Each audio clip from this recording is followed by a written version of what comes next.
Ibinigay alam ng isang concerned citizen sa rescue base ng UNTV News and Rescue ang isang vehicular crash sa U-turn slot sa EDSA southbound Barangay Bagong Baryo, Caloocan City, bandang alas 7:30 ng gabi, February 7.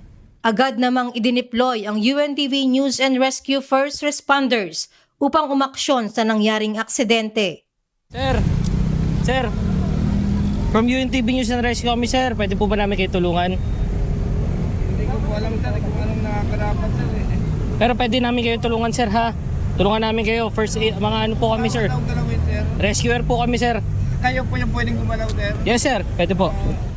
Pagdating sa scene, nakita ng mga responders ang isang lalaking nakahiga at nakaipit sa pagitan ng isang motorsiklo at L300. Ayon sa pasyente, pauwi na sana siya sa kanilang bahay nang mangyari ang aksidente. Ano po pinakamasakit sa inyo, sir, ngayon? Patal na kaliwa, yung dito, sir, dito sa pinakababa. Sa may paanan po ninyo, sir. Sir, tatanggalin ko yung sapatos niya, sir, ha? Sir, konting tiis lang, sir, ha? Konting tiis lang. Hinga malalim, sir. Hinga malalim. Okay? 1, 2, 3, hinga. Sir, igalaw mo nga yung mga daliri dito sa may ano mo, kaliwang paa. Galaw mo yung daliri mo, sir. Ito. Nagalaw? Ito, sir. Nararamdaman mo to yung hawak ko? Nararamdaman mo?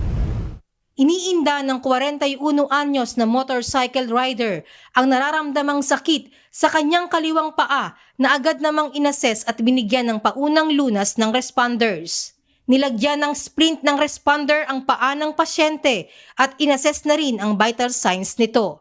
Matapos bigyan ng first aid ang pasyente, ay inendorso ito ng UNTV News and Rescue first responders sa dumating na ambulance team ng Caloocan City Disaster Risk Reduction and Management Office. Sa mga nangangailangan ng agarang tulong sa panahon ng aksidente o sakuna, maaaring makipag-ugnayan sa UNTV News and Rescue Hotline 8911 UNTV o 8911-8688. Dency Andres, UNTV News and Rescue. Diyos ang aming sandigan, serbisyo publiko ang aming pinahahalagahan.